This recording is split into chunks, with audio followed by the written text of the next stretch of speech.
Morning, everybody. 7 o'clock here in the UK. The pressure on the Prime Minister showing no signs of going away this morning after he was absent from a key debate on MP standards. On the show today, the Justice Secretary and Deputy Prime Minister Dominic Raab and the Shadow Secretary of State for Communities and Local Government, that's Steve Reid. Plus, we'll have the latest live from the scene of a dramatic cave rescue in the Brecon Beacons, where a man was saved after 54 hours underground. We'll talk to one of the rescuers this hour. In addition, we'll wish Guide Dogs for the Blind a very happy 90th birthday as we speak to a soldier who lost his sight in Iraq and his trusted guide dog. Speak to him as well. And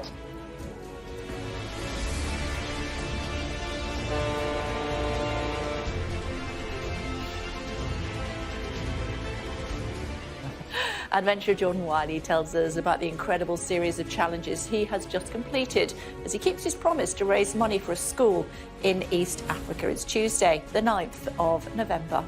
Pressure on the PM as opposition MPs demand a criminal investigation in the fallout from the Sleaze row.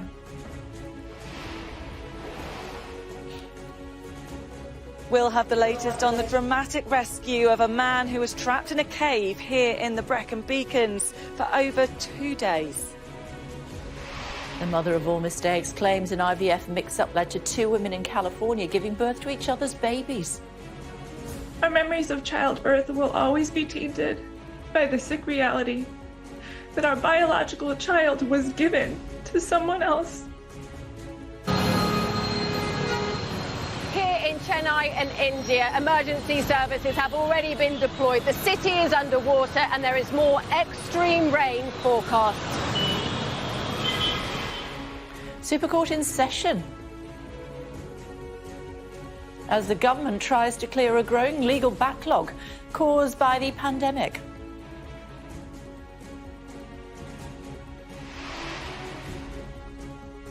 Also, we'll have the very latest on the Travis concert last weekend, where 8 people lost their lives.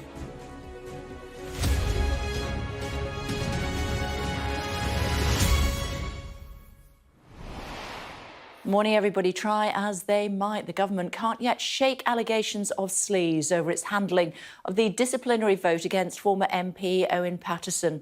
One MP has now asked the Metropolitan Police to launch a formal investigation into the allegations.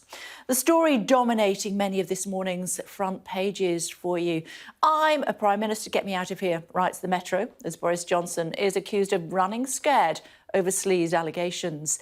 The Eye focuses on the refusal to apologise as he visits a hospital and misses the earlier House of Commons debate. The Times also pays attention to Boris Johnson skipping showdown in Commons as Tories demand apology over the Paterson case. Just say sorry for the mess, the Prime Minister. Headline on the front of the Express there, and here's a flavour of yesterday's debate. I would like first and foremost to express my regret and that of my ministerial colleagues over the mistake made last week. We recognise that there are concerns across the House over the standards system and also the process by which possible breaches of the Code of Conduct are investigated. When the Prime Minister gives the green light to corruption, he corrodes that trust. When he says that the rules to stop vested interest don't apply to his friends, he corrodes that trust. Well, Peter Wishart of the SNP, who's written to the Metropolitan Police Commissioner, Cressida Dick, to open a criminal investigation, joins us now. Hello to you. Thanks for joining us on the programme this morning. What exactly are you calling for, sir? What I'm calling for is the Metropolitan Police to examine the allegation that we saw in the Sunday Times that 22 Conservative donors have given £54 million and all of a sudden have found themselves in the House of Lords. 8 of the last 9 Tory treasurers each have given £3 million, have also found their way into the House of Lords. Now, there's a very clear piece of legislation dating back to 1925 which says and states that it's an offence to be awarded an honour for the giving of money. So what we're going to do is ask the Metropolitan Police just to see if there's any link between all these Conservative donors giving millions and millions of pounds to the Conservative Party and finding a way into the House of Lords, which is clearly against the law. Yeah, you don't know that there is, though, do you? I mean, there isn't necessarily a link between the two things. Well, that's why we're asking them to investigate. I mean, the only sort of outstanding characteristic and feature of these mainly gentlemen who have given all this money to the Conservative Party is that they have lots of money and have given lots of money to the Conservative Party. Now, they may be there for other particularly outstanding reasons, and I note the Environment Secretary at the weekend saying that they were philanthropists. Well, I'm pretty certain the British public will probably rank the coffers of the Conservative Party as a good cause, which is way, way down in their priorities. Why now? Because what we've done in the course of the past few days is the Pandora's box marked Tory sleaze has been opened for full examination. And what a rotten, septic cesspit we found that to be. So this is just one of the features that we've seen all the way through this. We're now in the 6th day of examining Tory sleaze. But, you know, the word egregious gets kicked about a lot in the last week. There is nothing more egregious than being awarded a place in our democratic legislature, being able to design and have a say in the democracy of this country for giving money to a political party. Now, I'm not accusing anybody of anything. All I'm doing is asking the Metropolitan Police to have a look at this. If it breaks that 1925 Act, then these people must be found like they have been found guilty of something. So let's see what they've done and let's see how they get on. Looking at your letter as we're chatting to you, I mean, your party's facing police questions over funding of its own, of course, aren't you? You're not entirely clean, are you? I mean, I know there's temptation to try and include every single political party when it comes to all this. I mean, you're saying, look at the Tory party over here, they're completely guilty of sleaze. I'm just putting it to you, that you raised nearly £667,000 since 2017 from its members and supporters for several independence campaigns, and only admit to £57,000 being spent specifically on that campaign, excuse me, and as a result, there's a police investigation. Is that not true? We're quite happy to discuss that with you. I mean, like, there has been obviously a complaint about money that was given to the Scottish National Party, which is still available for an independence campaign from accounts which have been properly accounted for and given to the Electoral Commission. So, you know, like, people will raise complaints and raise issues to try and include everybody in all of this. But you know, like, it's the greatest bit of whataboutery. The real issue and concern here is what the public feel about what they've seen, the behaviour of the Conservative government in the course of the past few days. That is the issue. We've even seen it reflected in the opinion polls, where the Labour Party have now overtaken the Conservatives for the first time. People are concerned about Tory sleaze, and I know there's a temptation to try and cast everything to look for any sort of erroneous link. Not at all. All I'm saying is, sir, that exactly what's going to happen is that you're saying all these Tories have got their noses in the trough, and others will turn around and say, yeah, but what about you guys? So I'm just giving you the opportunity to clarify the situation this morning. I think I'm doing you a favour, actually. I have clarified it. There is no issue. Money was raised for an independence campaign, which will be spent on an independence campaign. The Scottish National Party's accounts have been monitored correctly by the Electoral Commission and have been found to have no issue and no difficulty. People will complain about anything. I'm complaining about Conservatives, treasurers being giving £3 million to the Conservative Party and seeing if that's breaking the law. Now, we could discuss this all you want, but there's nothing there. OK, but it is still being investigated by the police, is that right? Yeah. Well, there's a complaint, so it has to be investigated, yeah. OK, fine. As far as the leader of your party is concerned, Nicola Sturgeon, why is she not leading this charge? Well, it's a Westminster-related issue. I am the shadow leader of the House of the Scottish National Party, and these sort of issues tend to fall in the areas of my responsibility. So, you know, like, I've been leading for the Scottish National Party when it's come to these questions in the past few weeks. So I think it's only right and appropriate that I pick this up. And does she completely support you in this? Oh, absolutely. I mean, like, I think you'll probably recall, Kay, because you were there back in 2005, 2006, when the same issue emerged with the Labour Party, when there was a suggestion that if you gave £1 million to New Labour, you were rewarded with a place in the House of Lords, and Tony Blair was even questioned under caution by the Metropolitan Police on the back of all that.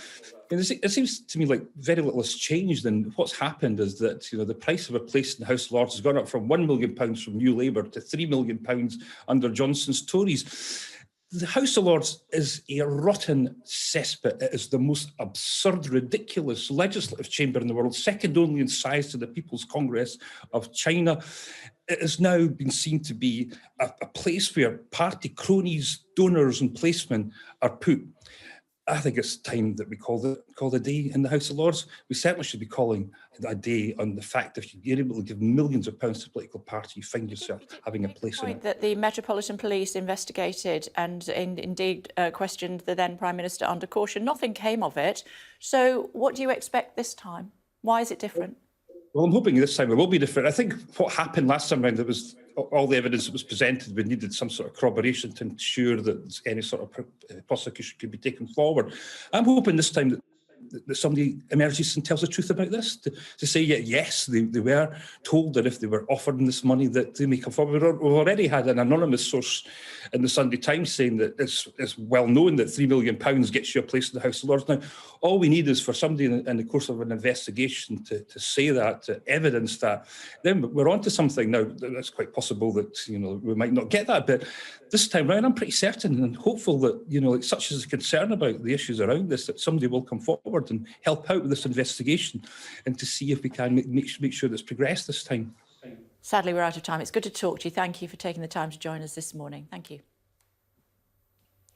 Now, other news for you. I should say, actually, that we're going to be interviewing the Deputy Prime Minister about 10 to 9 this morning, and we will, of course, put some of those allegations to him. Before that, though, appalling weather conditions. Hundreds of rescuers, though, last night saved a man with multiple injuries from a cave hundreds of feet below the Brecon Beacons. Becky Johnson reports.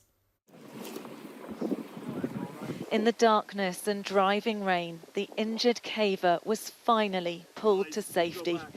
Protected by an orange tarpaulin, carefully lifted into a mountain rescue truck. Only then did the team allow themselves to celebrate. Mission accomplished. The man, an experienced caver in his 40s, had been stuck underground since Saturday lunchtime. It took a team of 300 volunteers to rescue him from the vast cave network. There is a sense of huge relief here. This the end of a mission that's lasted almost 60 hours deep beneath the earth here to bring this man out to safety. Slowly, steadily, he began the journey off the mountain to safety. What are you feeling? I think everyone's pretty happy, yeah. It's nice to be out safe. For the teams who've worked night and day since Saturday, time to head back to base. Finally able to rest, relax and reflect on a successful rescue. I was here when the call-out started and I was very worried then, would we get him out alive or would he deteriorate? And all Saturday we were worried, most of yesterday we were worried. So this is a huge relief. It's been a long few days and a lot of people very tense. And so the moment when that stretcher appeared at the entrance door of top entrance of Ogden, that was great. These are the kind of conditions they've been battling. This footage, filmed a few years ago, shows the section of the cave where the man fell. A specialist stretcher that floats on water was used to carry him part of the way. Teams are prepared for rescues like this. This rehearsal shows the difficulties faced in the vast cave system, including vertical drops, making it difficult to carry a patient safely on a stretcher. 3, 2, 1. But this is one of the toughest rescue missions they've ever had to carry out, the longest stretcher carry in British cave rescue history. The man has multiple injuries, but they aren't life-threatening. His rescuers say he's coped remarkably and will now get the treatment he needs. Well, Becky's with us now. Hi, Becky. My goodness me, he's a lucky man. Yes, waking up in hospital this morning, no doubt feeling incredibly fortunate to be out of that cave network. We've been learning a little bit more this morning about the nature of his injuries, and he will have been in an awful lot of pain throughout that rescue. I hear he suffered a puncture wound under his chin, a broken jaw, lost teeth, a broken leg, broken ribs, and he had to be transported on a stretcher through this incredibly difficult to navigate cave system for several kilometres. So the rescue team absolutely elated last night, I have to say. I was with them as they pulled him out of the cave. I think, you know, they do train for these things, but, you know, that there are cases where these things go wrong. The conditions inside that cave, really, really difficult. There are some very narrow passages. In some places, it's filled with running water, really quite deep water in places, and there are those vertical drops that they've had to navigate with this incredibly injured man. You can just hear there the applause as he was finally loaded into that mountain rescue ambulance and brought down here. But, you know, this was a huge rescue effort. Volunteers from around 10 cave rescue teams from across the UK came down here. They were taking shifts to go under the ground. They were absolutely exhausted. But one of them said to me, you know, we're cavers, we look after our own. And of course, we were never going to leave him there. We were always going to do everything we could to get him out. But yeah, I'm told the man, he was an experienced caver. It wasn't his first time in the cave network. He's not local to here, but his family have been kept informed, and he no doubt feeling very lucky to be out. Yep, absolutely. Waking up in hospital this morning. Thanks very much indeed, Becky. Thank you. Still to come on the programme for you today, we'll talk to the former miner who believes, far from being a villain, Britain's coal mines can actually help fight climate change. Those, of course, coal mines in Australia there. Just over to 6 weeks to the big day, so we'll ask a leading logistic expert whether Christmas will be delivered despite the ongoing problems in the supply chain. Labour claims the government has threatened to withdraw funding from the constituencies of Conservative MPs who voted against them in last week's parliamentary debate on Sleaze. The Shadow Community Secretary Steve Reid joins us later. Before all of that, though, you won't believe this story. Two couples in California are claiming a fertility clinic made a series of mistakes which resulted in them giving birth to each other's babies. Daphne Cardinal says she and her husband had been suspicious after she gave birth to a baby girl. They claim the clinic involved mistakenly implanted an embryo from another couple into them and transferred their embryo into the other couple. Both gave birth to baby girls a week apart in 2019 and then swapped daughters in 2020. Alexander and I are devastated. We missed an entire year of our daughter's life. I didn't get to experience being pregnant with her or birthing her. We missed her entire newborn period. We never saw our baby's entrance into the world or cuddled her in her first seconds of life. Our memories of childbirth will always be tainted by the sick reality that our biological child was given to someone else. And the baby that I fought to bring into this world was not mine to keep. When the truth came to light, it made exchanging the children all the more heartbreaking. Losing the birth child that you know for the genetic child that you don't even know yet. It's a truly impossible nightmare that inflicted trauma. We thought that we were working within a very professional industry. We trusted people. We trusted these people. And we never even knew that something like this could happen. They were just as much in love with our biological daughter as we were with theirs. So we've done our best to maintain a really close relationship with them. We've just sort of... Which is really hard at first with total strangers. You know, it's like, how do you just become family? Shingy's with us in the newsroom, but Shingy, they have tried and they want each other to be an extended family now, don't they?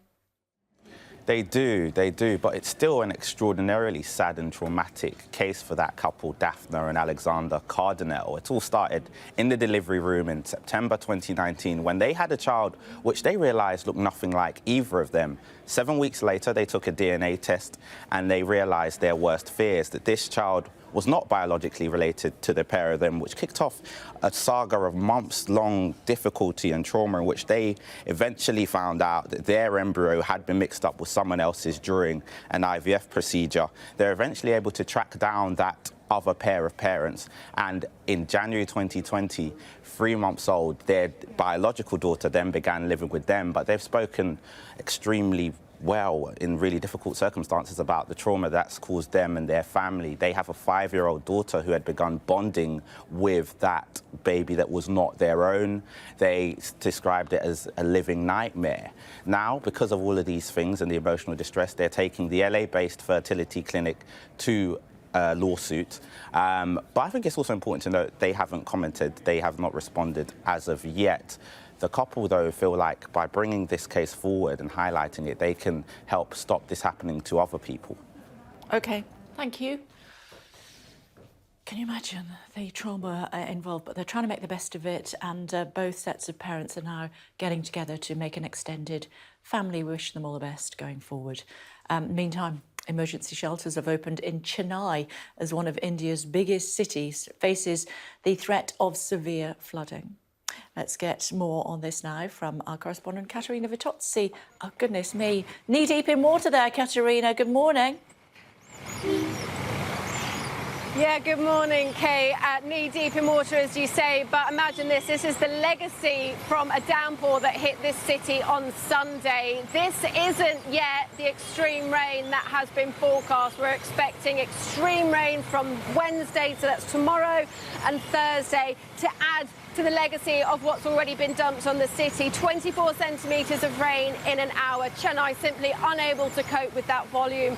Homes were evacuated. Schools have been shut for the last 2 days just to try and cut down on the number of people on the roads. But as you can see, there are some people who are still trying to get from A to B. We've still got public buses running, going through water that is nearly up to the step of that top bus. Let's spin around just so you can get a clearer view of just how widespread this flooding is. I'm going to step a little bit gingerly myself, as our whole team is, because it is extremely dangerous. When you can't see where you're walking, you can't see where you're driving. We're told there's an issue also with the power supply here at the moment because of electrical cables dangling into floodwater, so that poses a health risk.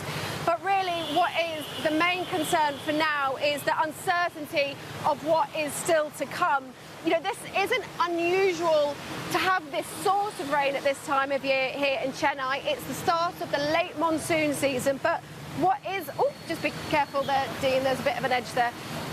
What is unpredictable is just how much rain fell in such a short space of time. And businesses are getting ready. They don't know quite for what, but they're expecting a lot of rain. I mean, look at this shop here. This is an electrical goods shop.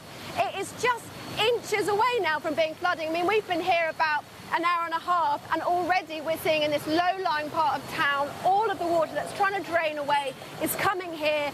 And that shop, well, to be honest, I think if the rain continues like this and gets even heavier as is forecast, that shop's going to be flooded. They told us that they're preparing their own sandbags. They've not yet had help from the government or the state ministry, although emergency services have been deployed to try and help people whose homes have been affected. All in all, this city preparing for extreme weather. It can't really cope. It's been so... we've seen the storm drains here are blocked. The water that we're seeing is a mix of both rainwater and drain water. It's pretty smelly. It's very unpleasant. People are still trying to go about their business, but how long can they when this rain is just expected to get heavier and heavier? Yeah, just looking at that couple there that were trying to make their way through the water. I think you referred to them there, Katerina, as they're just heading towards our camera position. My goodness me, what a challenge it is for the local people at the moment. Yeah. Yeah, I mean, it really is. And you see people, there's a lady here just trying to pick her way, and lots of people are wearing sandals, they're in bare feet. You know, they are used to this sort of weather, but not this sort of unpredictable volume of water that is set to fall, has already fallen, and will be falling over the next few days. OK, Katerina, thanks so much indeed. Thanks a lot. And it's not the cleanest of water, given where it's been coming from, not just rainwater that she's wading through. there, and thankfully she's got some waders on. Let's take you to the Italian city of Venice. Again, been hit by flooding there as well. Scientists say while the region is seeing typically seasonal high tides, the situation has been made worse by rising sea levels caused by climate change. It seems it's not enough to put off some of the tourists, though, there you go. But many of the city's most famous landmarks, including St Mark's Square, there we are, have been swamped by the floods. Not quite sure why somebody would sit down at those chairs and order a coffee, but they have. Obviously, embracing the situation in St Mark's Square in Venice, just off one of the main canals there, of course. Was that the Doge's Palace? I think it might have been. Now, day 9 of the COP26 summit in Glasgow, and no indication yet of whether there'll be a deal on greenhouse gas emissions. Government ministers are being expected to be involved in talks today, and delegates will debate claims from leading charities that there is a big gender imbalance in the climate negotiations. Ashna up at Glasgow for us. Hello to you, Ashna. We've just seen some of the flooding challenges around the world. That's what they're trying to fix at COP26. How are they getting on? Yeah, they really are, Kay. I mean, it's that eyewitness reporting that we've been doing here at Sky News that's really been front and centre of much of the conversation here at COP26. But there have been some reports overnight that China and Saudi Arabia are being reluctant to be transparent over their greenhouse gas emissions. This comes amid reports that negotiators are trying to encourage countries to report accurately the measurements when it comes to the figures they've got around global warming. Some people are saying is blocking progress, with some countries like China and Saudi Arabia not moving on their perspectives. It also comes as research has come out from campaigners at Global Witness that 503 people who are here at COP26 are associated with the fossil fuel industry. Collectively, that makes them bigger in delegate numbers than any other country here in representation, so raising a few eyebrows here in Glasgow. But it is Science, Innovation and Gender Day, as you mentioned, Kay, focused very much on women's groups, but also on innovation, the future technology, the future green economy. We've heard this morning that UK company Rolls-Royce has had a huge amount of investment from the UK government, some £210 million. Both this will be private funding. We understand that this is going to create miniature nuclear power stations. We understand these are going to be cheaper to build because they're going to be made in a factory, but also hopefully in the long term, in the not so distant future, these will be implemented and be used by the 2030s. For the UK economy, it's good news because it could mean some 40,000 UK jobs, but also it does help towards that greener future. So a bit of a mixed bag here in Glasgow, but good news when it comes to the future of green energy. I left you as custodian of that living wall. How's it getting on? It's getting on okay, not too bad, but yeah, hopefully it will withstand the rest of the week. There are some lots and lots of plans here in Glasgow over the next few days, so hopefully yeah, it'll stay strong. I'll be there on Friday and checking on it. Thanks very much indeed. Thanks a lot, Ashna. There's a couple of guys that actually come every day to clean and water that, and they do a fantastic job. This is what's happening as far as our dashboard is concerned. Left-hand side, top corner, that's how much hotter we are as a planet, I should say, since 1880, birth of the Industrial Revolution. The bottom left is the amount of CO2 emissions in millions of tonnes. And then to the right-hand side, that is how much our real-time power mix is just at the moment. Renewables doing pretty well at the moment. Look at that, hardly any coal at all. Talking to a coal miner later on the programme. Let's have a quick look at the weather.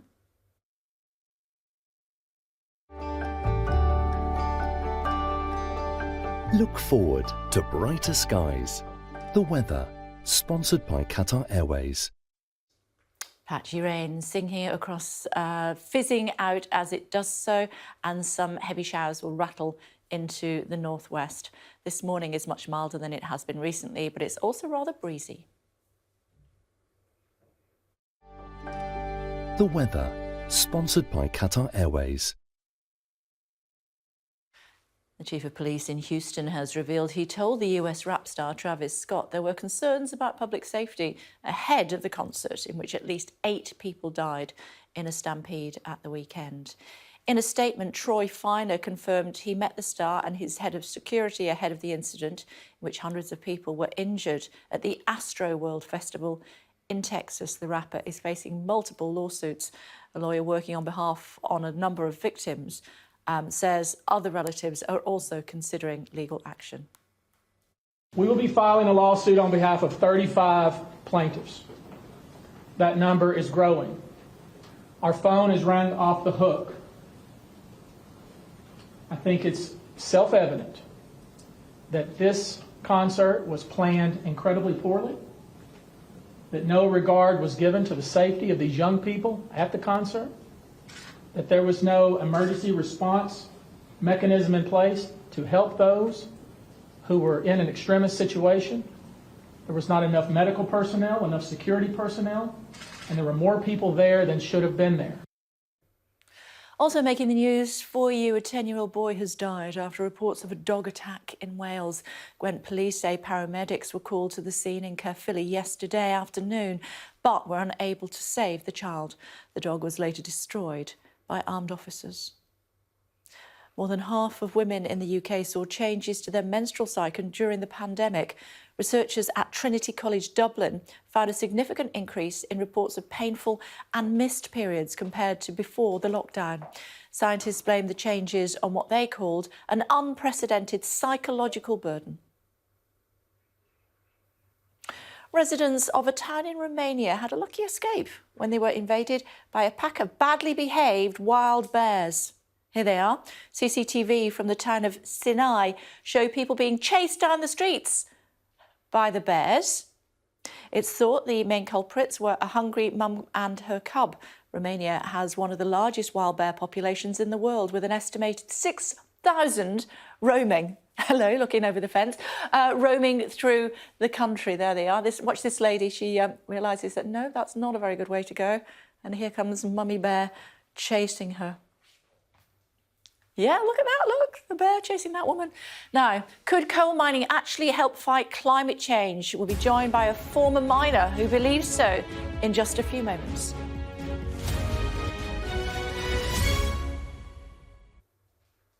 Now, despite an apology to the House of Commons, the government is still facing allegations of sleaze over its handling of the disciplinary vote against the former MP, Owen Paterson.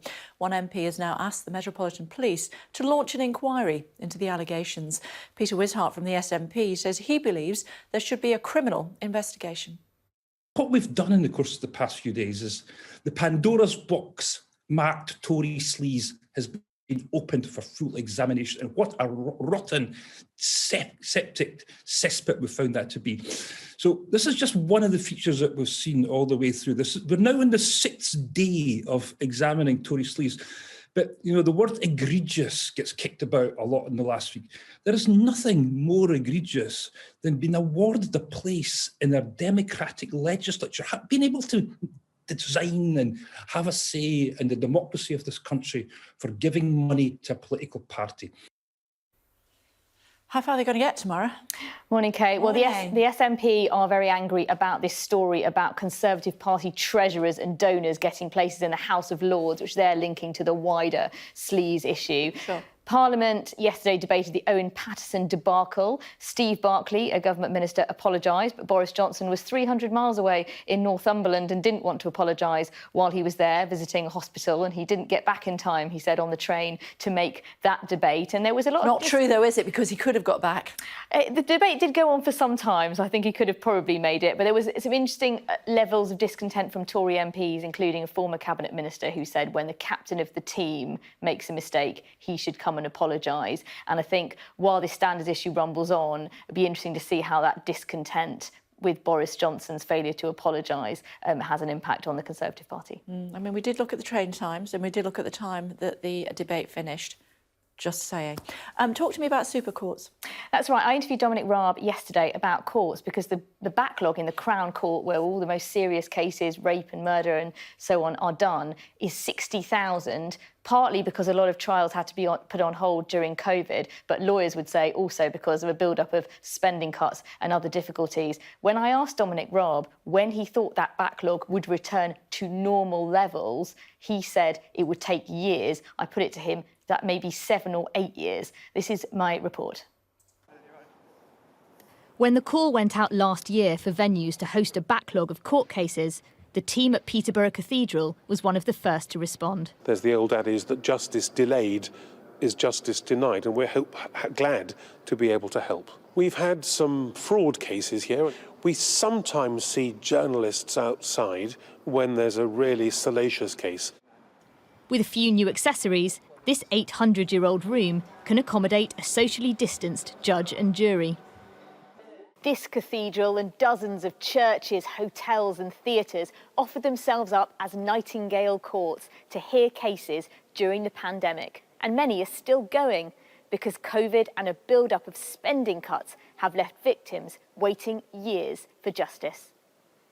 Lisa, not her real name, worked up the courage to report a sex offence which happened when she was a child. It was 3 years and several cancelled hearings before the perpetrator was jailed this year. At one point, I actually wrote a letter to the judge to say, actually, I feel like I'm in prison, that the trial keeps getting cancelled. I felt like I was serving a prison sentence. It has destroyed my personal life. It has just, I was going to move house back in December. That hasn't happened. I had plans to adopt. That hasn't happened. Everything has been on hold because I didn't want this man to be able to do what he did to me to somebody else. Today, a new super courtroom opens in Loughborough to accommodate cases with up to 12 defendants in the dock. We put Lisa's case to the Justice Secretary Dominic Raab, who said the new court would free up more space to get through other serious cases like hers.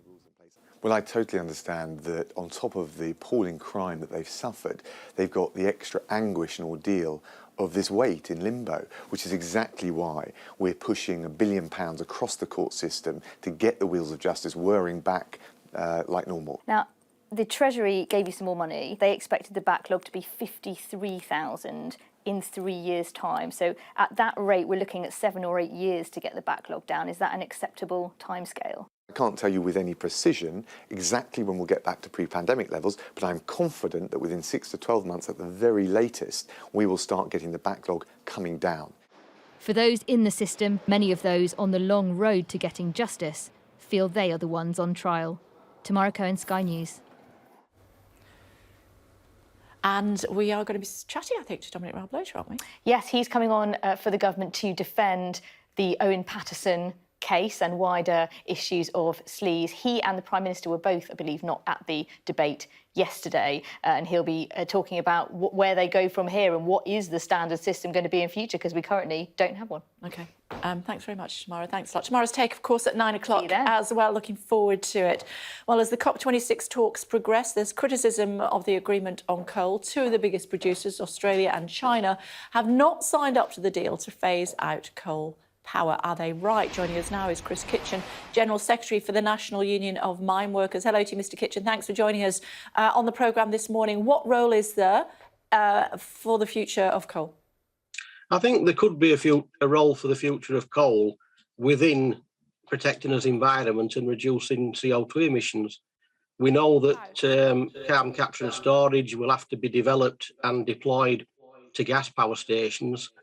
And if we'd have just protected as coal industry, deployed the carbon capture and storage to the coal power stations, we would have had a secure and affordable supply of energy going forward. But isn't coal one of the, or used to be one of the major emitters of the carbon emissions that we're so upset about now, that are causing so many problems for us going forward? It did, and unfortunately, as part of the privatisation of the UK coal industry, we closed the research development down that was going on into burning coal more efficiently, more cleanly, which would have contributed to reducing carbon emissions. There just seems to be, politicians talking about it, but they're looking at what political capital they make for it. Experts that are looking at reducing CO2, but they're not looking at what other potential issues they're going to create by putting in place the policies they've got. We need common sense into the argument if we're going to win this, and we need to get buy-in. And unfortunately, the UK coal industry and how it was decimated is not a good example to show to other countries when you're asking them to close down their coal industries. We've also got a legally binding agreement with the UK government that's got to supply concessionary fuel to former coal miners. So if they're successful in closing down the coal industry in the world, how they're going to abide by that legally binding agreement to supply concessionary fuel to former coal miners in the UK? Except we only produce, I mean, the amount of coal that we use in the United Kingdom at the moment is generally about 2.2%. Looking at our climate dashboard this morning, it's less than 1%. It appears that although we were wedded to coal and we were desperate for it in the 1970s and 80s, if we didn't have it, we couldn't heat our homes, the lights didn't stay on. It's not the case anymore. No, that's not the case anymore, because of the decline in the coal industry that was a politically motivated, vindictive act to shut the industry down, and that's been detrimental to the country. You've also seen the rise in energy prices as we become more reliant on gas, and much of that imported, that the price has shot through the roof. The people this winter that will be doing more to combat climate change will be the poor people, because they're turning the heating down, not because they want to be environmentally friendly, but because they can't afford to keep the heating on. But coal is dirty, and it also claims the lives of coal miners, doesn't it? No, the burning of coal is what causes the problem. There is mitigation that can put in place with carbon capture and storage that's been trialled in other places in the world, and we were a world leader in that technology. It's the burning of the fuel. It's not the mining of the fuel. Yes, the coal industry was a hazardous industry. We did have a lot of accidents and unfortunately fatalities, but we were one of the safest coal mining countries in the world. We are where we are. We don't have very many coal mines left. So do we just have to accept that whatever the argument back in the 80s, whether you were on the side of the then government or not, we can't return now to coal being king?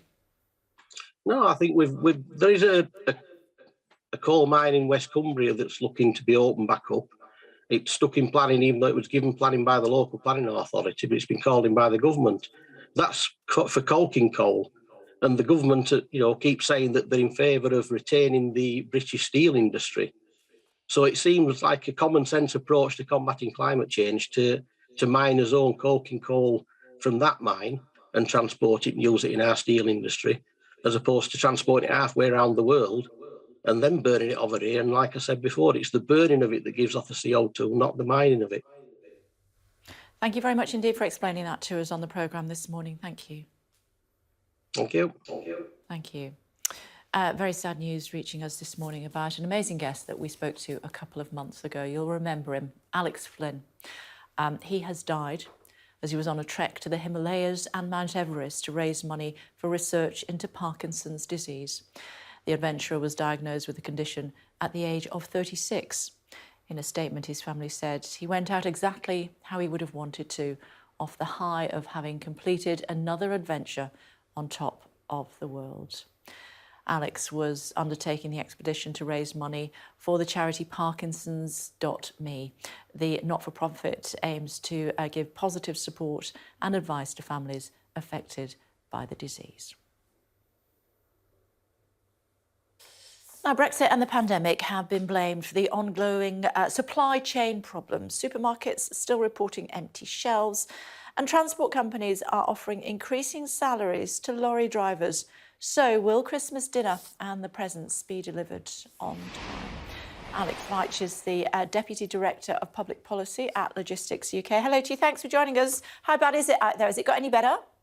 Yes, it has got better, and it's getting better all the time. We're seeing more and more drivers come through to work in our fantastic industry. We've seen the government double its capacity to test candidate drivers.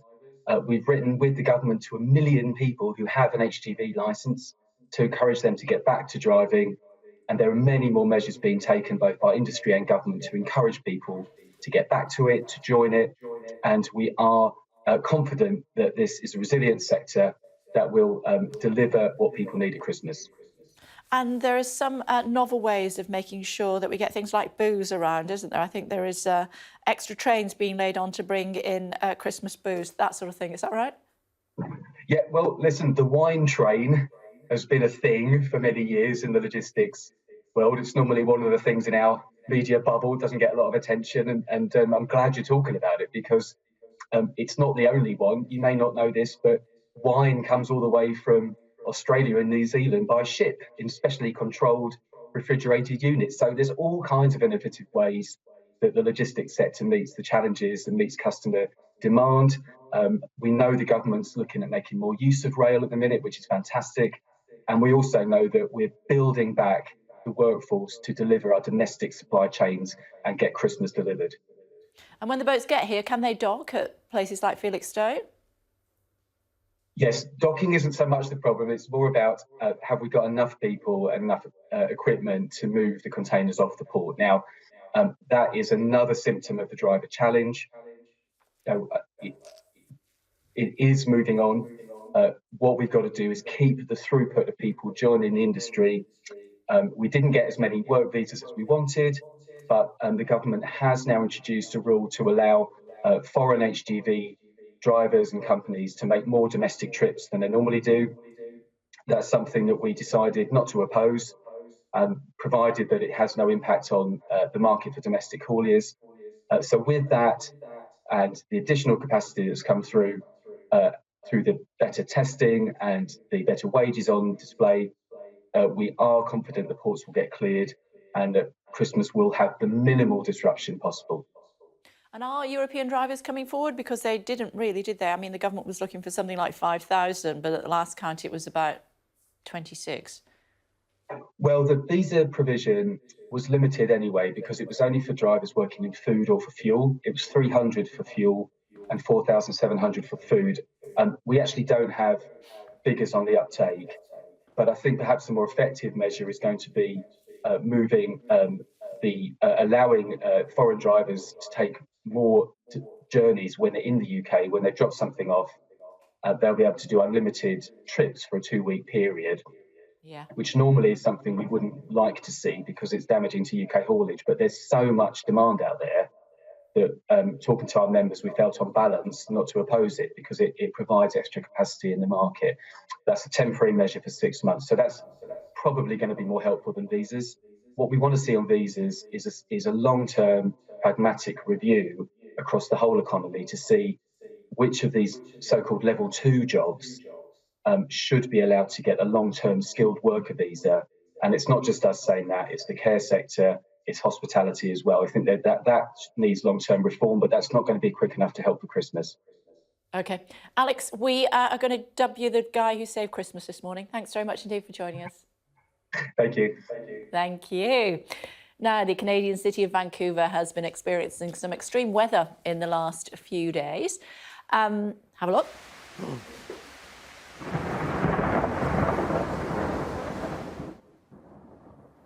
Officials from Environment Canada confirmed these pictures showed what's known as a water spout over the region at the weekend. For a while, they were warning of severe and potentially life-threatening weather.